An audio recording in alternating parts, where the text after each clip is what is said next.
गांव में रतन नाम का व्यक्ति अपनी पत्नी आरती के साथ रहा करता था। रतन गांव में बने हुए संपत के ढाबे में काम करता था। अरे रतन, ओ रतन, अरे कहाँ मर गया रे तू?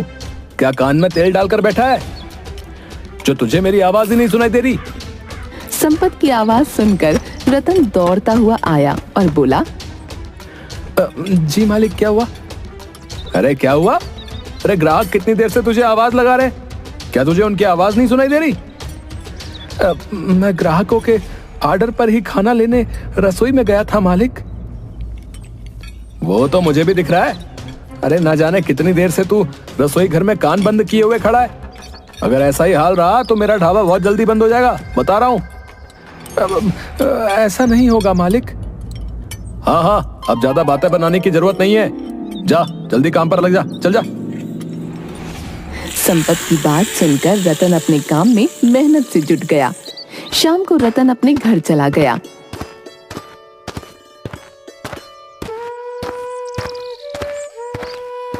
जल्दी से खाना लगा दो आरती, मुझे बहुत तेजी से भूख लगी है। अजी इतनी जल्दी क्या है, पहले हाथ मुंह तो धो लीजिए। हाथ मुंह मैं ढाबे पर धोकर आया हूँ, तुम खाना लगा दो। रतन के कहने पर आरती ने रतन को खाना लगा कर दिया। रतन खाना खाने लगा। आप तो ढाबे पर काम करते हैं और कभी कभी ढाबे का मालिक आपसे देर रात तक काम करवाता है।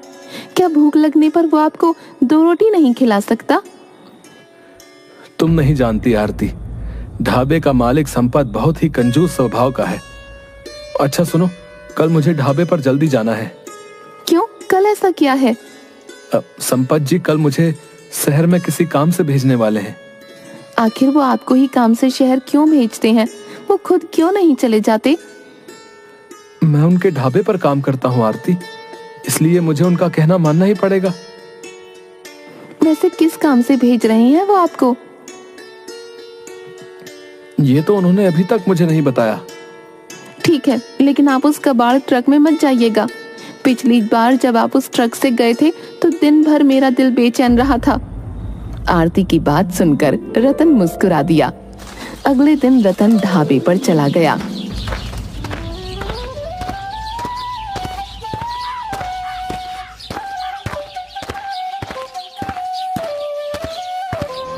रतन, तुम ट्रक चलाना तो जानते हो ना? हाँ हाँ मालिक, मैं ड्राइवर ही करना जानता हूँ। लेकिन आप क्यों पूछ रहे हैं? तुम्हें जो है इस ट्रक को शहर पहुंचाना है। लेकिन मालिक, ट्रक ड्राइवर कहाँ है? क्या आप मुझे इसलिए शहर भेज रहे? हाँ, तुम्हें ट्रक को शहर में पहुंचाना है। इसकी रिपेयरिंग होनी है, तुम्हें ड्राइवर शहर में मिल जाएगा। लेकिन मालिक, ये ट्रक बहुत ही खराब हो चुका है। मेरी पत्नी ने मुझे मना भी किया है इस ट्रक से शहर जाने के लिए, और आप इसी ट्रक में मुझे ड्राइवरी करने को बोल रहे हैं। देखो रतन, अगर तुम्हें नौकरी करनी है तो तुम्हें मेरे और भी काम करने होंगे। अगर तुम ये ट्रक शहर में नहीं पहुंचा सकते तो फिर तुम अभी इसी वक्त नौकरी छोड़कर जा सकते हो। संपत की बात सुनकर मजबूरी में ट्रक लेकर वहां से चला गया। ट्रक कुछ दूर ही चला था, अचानक ट्रक का बहुत ही खतरनाक एक्सीडेंट हो गया। रतन की इस समय मौत हो गई। शाम तक रतन का अंतिम संस्कार कर दिया गया। आरती रोते हुए रतन की तस्वीर देखकर बोली, मैंने आपको मना किया था उस ट्रक से जाने के लिए। काश आप मेरी बात मान जाते तो आज आप जीवित होते। अब मैं किसके सहारे जीऊंगी? आपके अलावा मेरा इस दुनिया में आखिर कौन है? ऐसे ही कुछ दिन बीत गए। कुछ दिन बाद गांव का मुखिया आरती के घर पर आकर बोला, आखिर ऐसे कब तक घर में खुद को बंद रखोगी? अब मेरे पास इसके अलावा और चारा भी क्या है मुखिया जी? मेरी तो दुनिया लुट गई। अब होने को कौन टाल सकता है आरती? जो होना था वो हो गया। अब आगे क्या करने का इरादा है? यही सोच सोच कर मैं बुरी तरह से परेशान हूँ कि अब क्या होगा। घर का राशन भी खत्म होने को है। रतन तो बेचारा संपत के ढाबे पर काम किया करता था। अगर तुम कहो तो मैं संपत से तुम्हारे काम की बात कर लेता हूँ। तुम उसके ढाबे पर काम कर सकती हो। मुझे उसका नाम भी नहीं सुनना मुखिया जी। उसकी वजह से ही मेरे पति की जान गई है। तो फिर तुम क्या करोगी? अगर तुम चाहो तो मैं तुम्हारे दूसरे विवाह की बात गांव में किसी से चला कर देखूं क्या? मुखिया जी, मैं अब दूसरी शादी नहीं करूंगी। मैं अपना पूरा जीवन रतन की याद में बिता सकती हूँ। तुम्हारे परिवार में भी अब कोई नहीं है आरती, तो फिर तुम क्या करोगी? अब ये जीवन कैसे काटोगी? रतन अक्सर मुझसे अपना खुद का ढाबा खोलने की बात किया करते थे। मैं उनके सपने को पूरा करूंगी। आरती, ढाबा खोलने के लिए धन की आवश्यकता होती है। आप तो गांव के मुखिया हैं, क्या आप मेरी मदद नहीं कर सकते? मुखिया आरती की बात सुनकर गहरी सोच में डूबते हुए बोला, आरती, मेरे पास तो इतना धन नहीं है जो मैं तुम्हें उधार दे सकूं। लेकिन एक व्यक्ति को मैं जानता हूं जो तुम्हारी मदद कर सकता है। चलो मेरे साथ।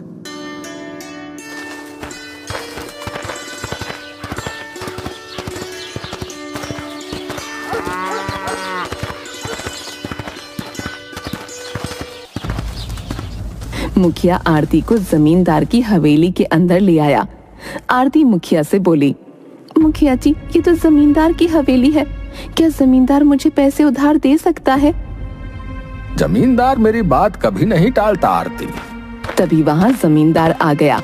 जमींदार आरती से बोला, तुम्हारे पति की मौत का मुझे बहुत अफसोस है आरती।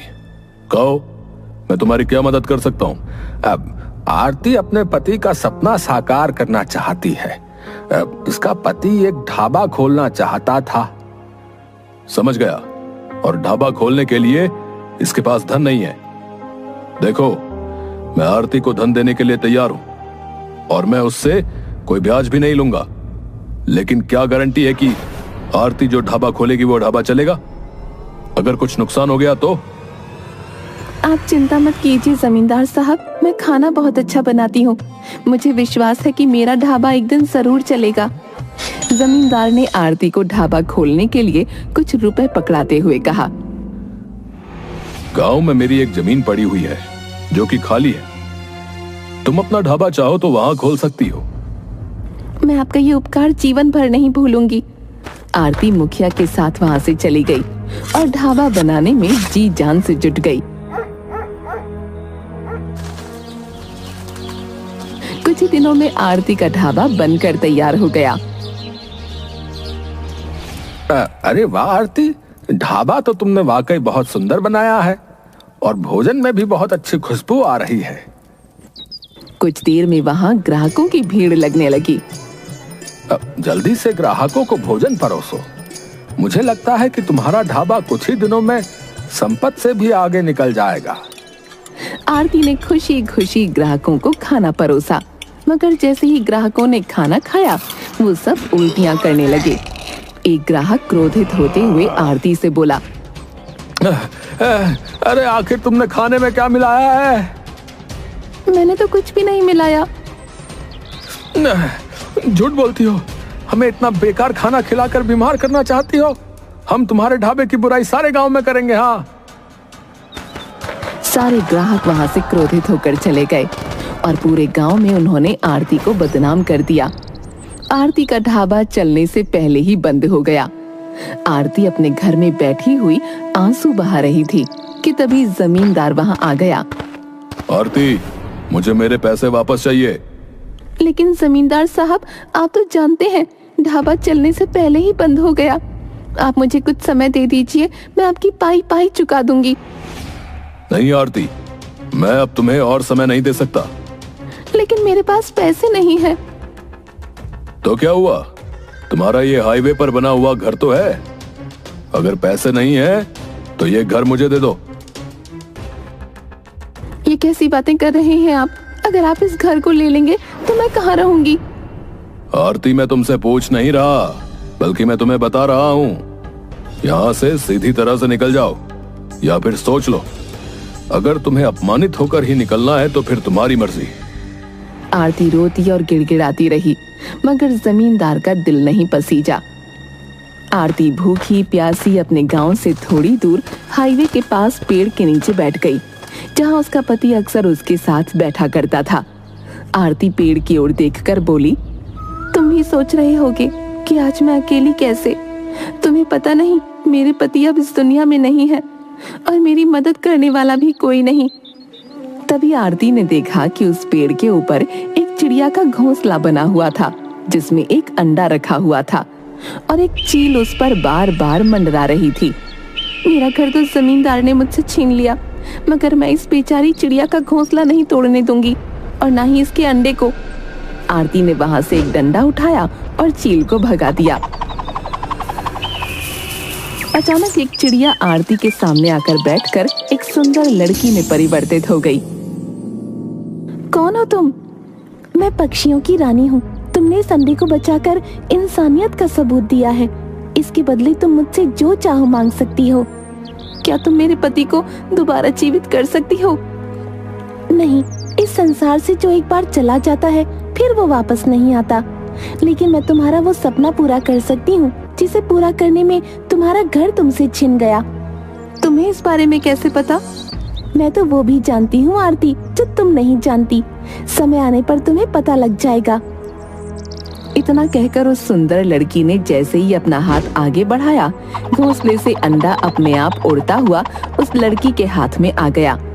बदले में मुझसे उपहार में ये अंडा ले लो और यहाँ से कुछ दूर ले जाकर इस अंडे को तोड़ देना। तुम्हें वो मिलेगा जिसकी तुम कल्पना भी नहीं कर सकती। आखिर तुम मेरी मदद क्यों कर रही हो? जब तुम अपने पति के साथ इस पेड़ के नीचे बैठा करती थी, मैं चिड़िया बनकर तुम दोनों को देखती रहती थी। तुम्हारा पति कभी कभी अकेले भी यहाँ आता था और वो पक्षियों से बहुत प्रेम करता था और उनकी मदद भी करता था। आज वो इस दुनिया में नहीं है, इसलिए तुम्हारी मदद करना मेरा कर्तव्य है, क्योंकि तुम्हारा दिल भी तुम्हारे पति ही की तरह अच्छा और साफ है। इतना कहकर वो सुंदर लड़की वहां से गायब हो गई। आरती ने थोड़ा आगे जाकर वो अंडा तोड़ दिया।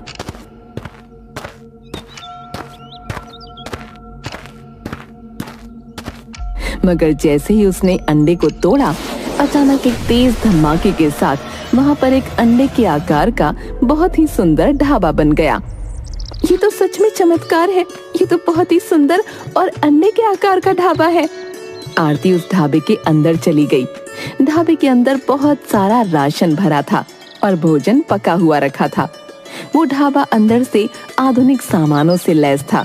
उस ढाबे के ऊपर एक बहुत सुंदर कमरा भी बना हुआ था। आरती फटी फटी आंखों से उस ढाबे को देख रही थी कि तभी एक कार वहां आकर रुक गई और एक व्यक्ति बाहर निकलकर आरती से बोला, अरे भाई, इस तरह के ढाबे तो मैंने अमेरिका और जापान में देखे हैं। ये किसका ढाबा है? ये मेरा ढाबा है। लेकिन ऊपर बोर्ड में तो रतन का ढाबा लिखा हुआ है। आरती ने जैसे ही नजर दौड़ाई तो ढाबे के ऊपर रतन का ढाबा लिखा हुआ था। आरती की आंखों में आंसू आ गए। रतन मेरे पति थे जो अब इस दुनिया में नहीं है। जो भी हो, मुझे बहुत तेजी से भूख लगी है। इतना बोलकर वो व्यक्ति ढाबे के अंदर चला गया और आरती ने उसे खाना परोसा। खाना खाकर वो व्यक्ति उंगलियां चाटते हुए बोला, खाने तो मैंने बहुत सारे खाए, लेकिन इतना लजीज खाना मैंने आज तक नहीं खाया। भाई, तुम शायद मुझे जानती नहीं हो कि मैं कौन हूँ। मैं यहाँ का एसपी हूँ। मैं तुम्हारे ढाबे का इश्तिहार अखबारों और टीवी में जरूर दूंगा। आखिर लोगों को पता लगे कि हमारे इंडिया में भी जापान जैसे ढाबे बने हुए हैं। अगर तुम्हें कोई भी दिक्कत हो तो मुझे फोन करना। इतना कहकर वो व्यक्ति अपना कार्ड देकर वहां से चला गया। अगले दिन से आरती के ढाबे पर ग्राहकों की लाइन लगने लगी और आरती के पास पैसा बरसने लगा। अब संपत के ढाबे पर सन्नाटा छाया रहता था। संपत क्रोधित होकर मुखिया के पास जाकर बोला,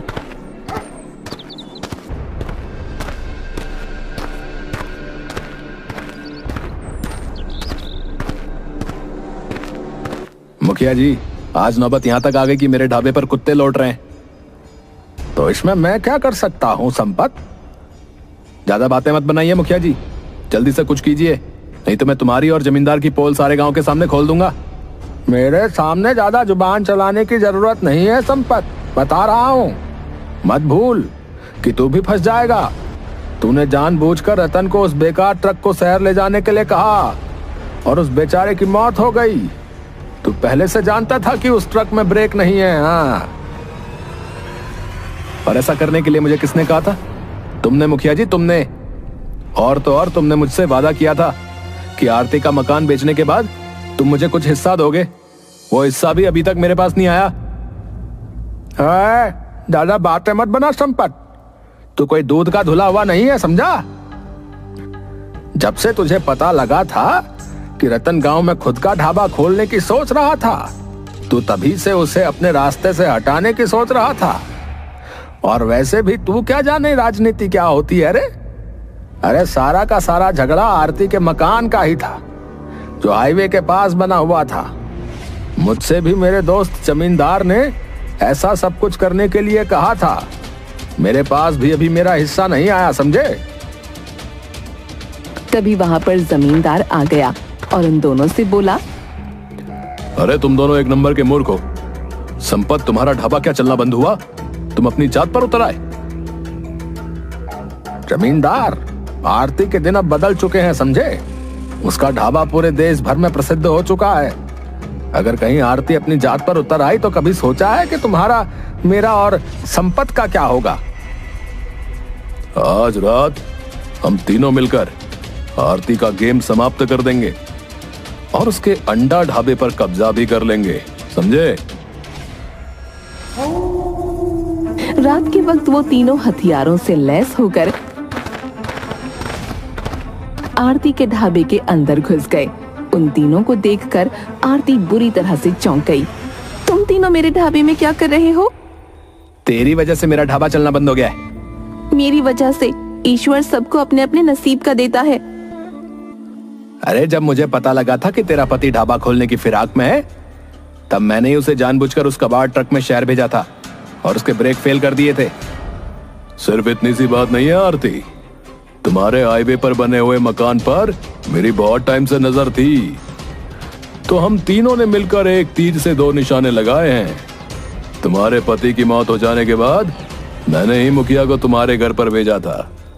यहाँ तक कि तुम्हारे ढाबे पर जो ग्राहक तुम्हें गालियां बककर गए थे ना, वो कोई ग्राहक नहीं थे, बल्कि मेरे ही आदमी थे।